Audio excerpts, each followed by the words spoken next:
Hello my darlings and welcome to a Booker Prize nominee long list reading vlog. Yes, I did say I wasn't going to do it, but I changed my mind. So any of the Booker Prize nominees that I pick up, I will be discussing in these vlogs. I have already read one of the books, and that book was Helen of Nowhere by Makenna Goodman. This is about a professor who gets the chance to start over again when his wife leaves him, and he's shown a countryside property that was once owned by an enigmatic character that goes by the name of Helen. The man is a bit of a self-important wanker. He is a former professor of transcendentalism, and he also married one of his former students who then also becomes a professor, and he sees his wife as less than.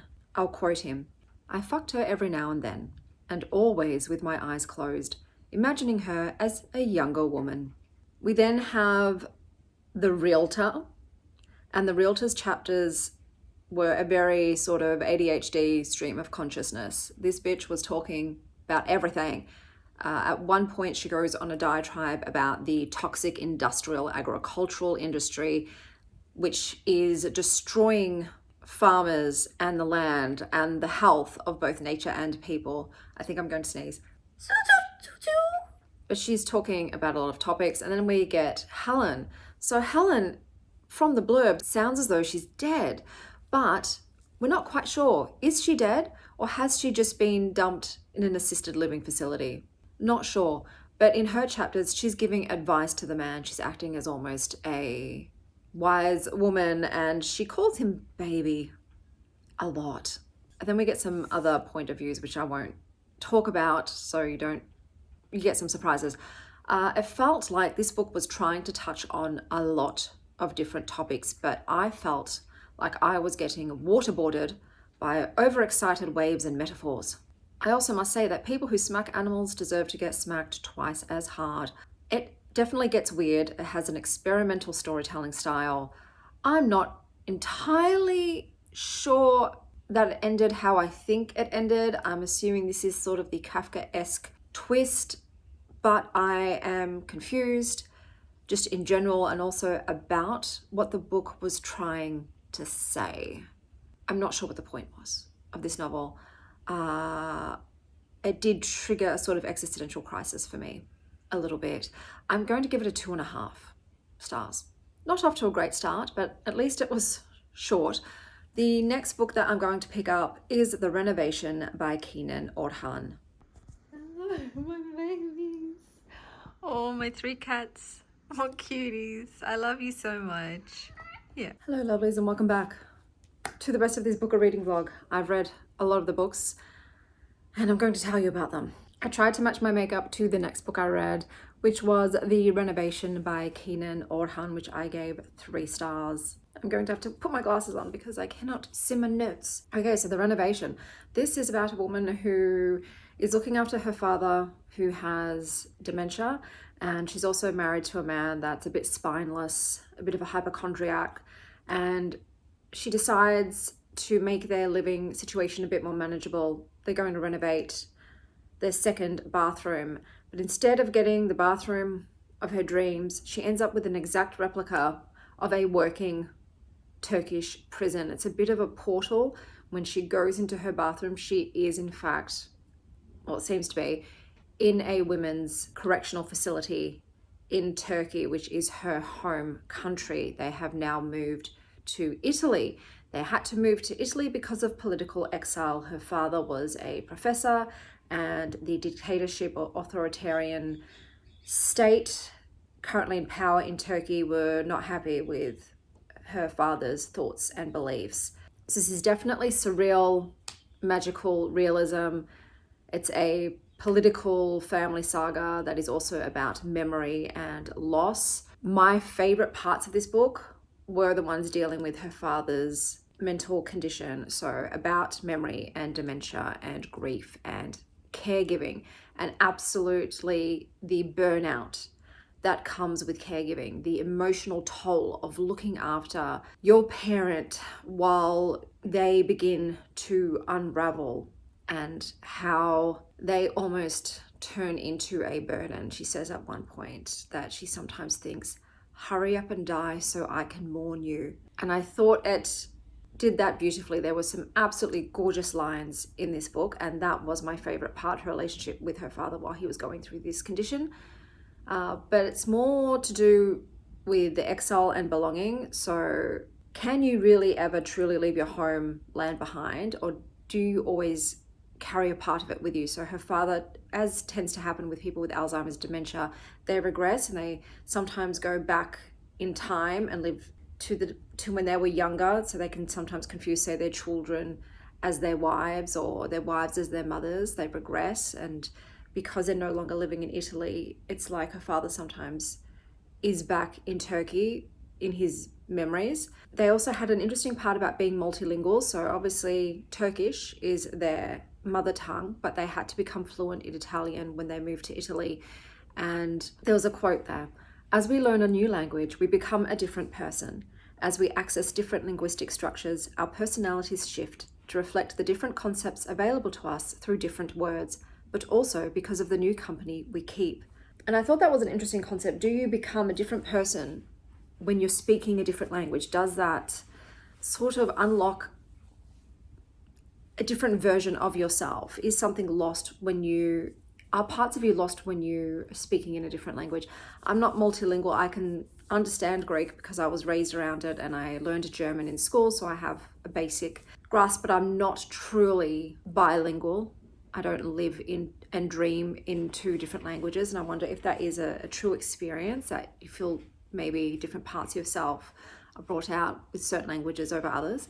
But overall, this book was about political oppression. So it was a very politics heavy novel, and I tend to not enjoy reading about politics in fiction. I live it in my daily life. There was also, the way it was done, there was a lot of historical political exposition dumps that made this book feel like an absolute slog to get through. It was very heavy-handed with the politics, which just is not an enjoyable read for me. And I wasn't particularly interested because I didn't feel connected to any of the characters in this book.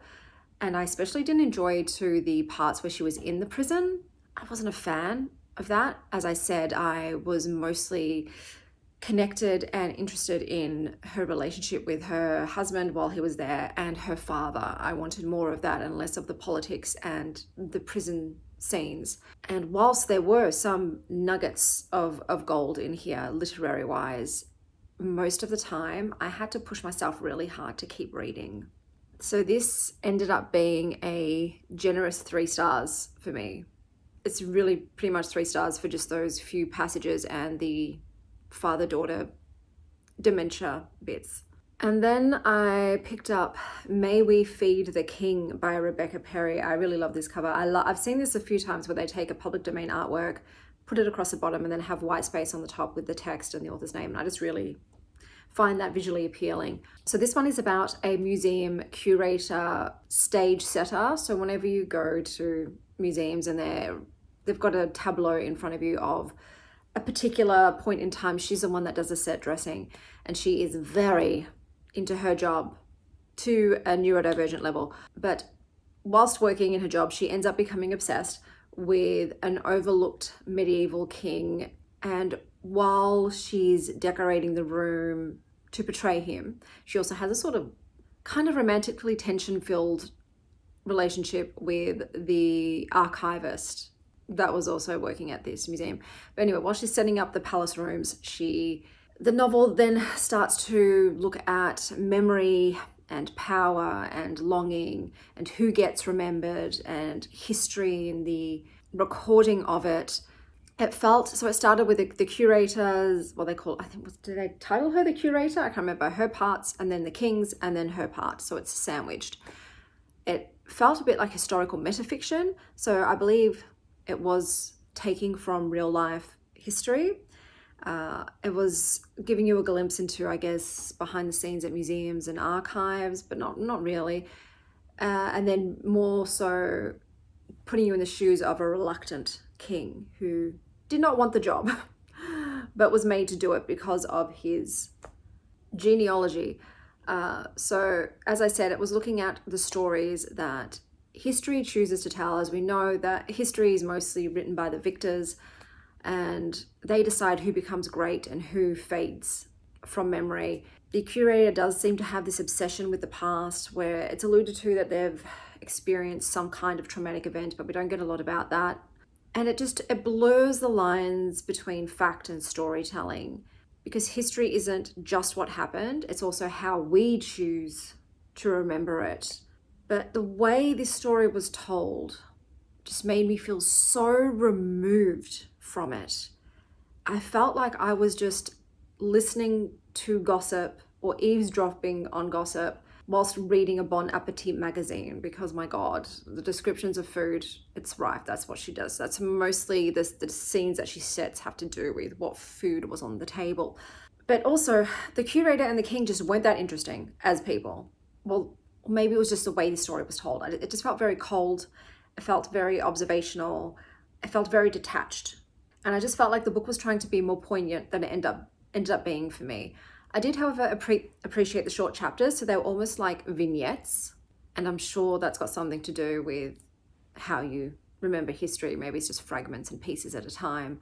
Same with set staging, but I've also given this a generous 3 stars. I do appreciate that I learned a new fact though, and I'll tell you what that is. So we learn about Garnier Valetti, who is a dude from the 19th century, and he's famous because he had a collection of over 1,000 hyper-realistic artificial fruit models. So in this one, they talked about his apple collection mostly. So he created these apples out of a mix of wax, rosin, and resin, and they were supposed to be so hyper-realistic and lifelike, and he did it to catalog each variety and species of apples at that time in Italy. The collection is now housed at the Museo della Frutta Francesco Garnier Belletti in Turin, Italy, and they are a historical document of the agricultural biodiversity that was existing back in that time, because supposedly now 70% of the apple cultivars that he modeled have become extinct. So his wax models are now this sort of irreplaceable historical archive. And it's just sad that we're losing all of the biodiversity, because the way that we farm and agriculture now, it's for profit, and it's easier to breed the varieties that are most pestilent resistant and drought resistant and what have you. And so we have fewer and fewer options, and I just think breeding it down is not great. And it's why I try to financially support small farmers and organic growers that are keeping heirloom species alive and what have you. But that was really interesting. I would love to see these apples in real life, and the fact that he was able to create such a lifelike imitation back in the 19th century. But otherwise, yeah, didn't work for me that well. And then I read The End of Everything by M. John Harrison, and this is set after this very mysterious catastrophe that involved spectral entities known as the I Getty, and we're set in Britain. Britain is slowly falling apart. Britain seems to have no contact with any of the other countries, and these odd things are washing up from the sea. Hold on.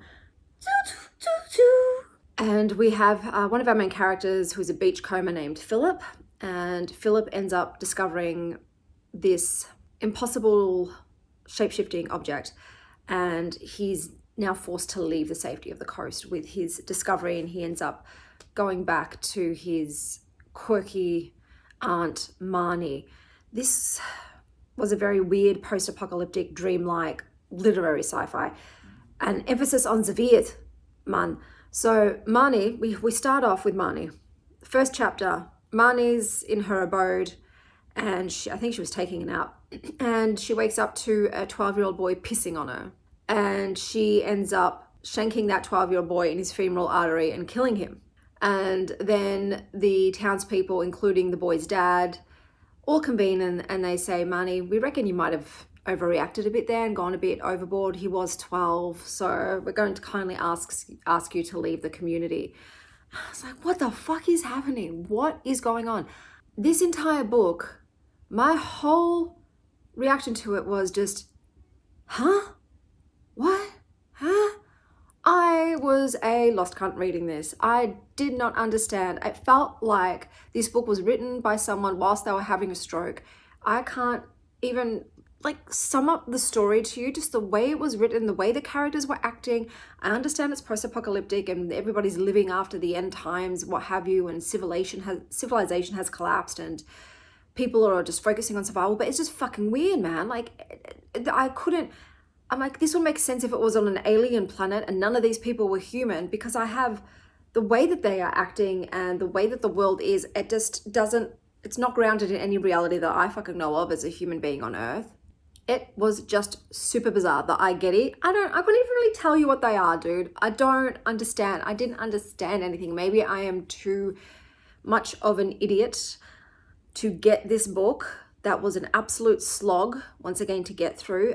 The characters are also telling us about their dreams multiple times. Everybody's having dreams and everybody wants you to know. And I know I've told you about my dreams, but my God, there's a point, man. Like maybe 1 or 2 dreams max, and that's it. You got to cap out. I don't want to know about any more of your dreams. And I don't understand the significance of it. I didn't understand the symbology or meaning or point or message of this book whatsoever. It ends in also very unsatisfactory way to me. I gave this a 1 star. I actually severely disliked the entire reading experience of this book. I didn't care about the characters. I didn't care about the place. I didn't care about the aliens. I didn't care about what was going on. Absolutely nothing. I was completely uninterested in everything that was going on in this book. But more than that, I was just so unsure of what the fuck I was reading. And I gave this 1 star. I actually hated this book.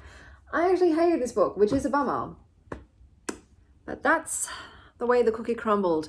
I'm going to sum up all these books and then I'm going to give you my thoughts about the Booker Prize thus far. So we have The End of Everything by M. John Harrison. 1 star. Did I just have a stroke? Like, May We Feed the King by Rebecca Perry. 3 stars. Generous. Let Them Eat Plastic Grapes. The Renovation by Kenan Orhan, which was also a generous 3 stars.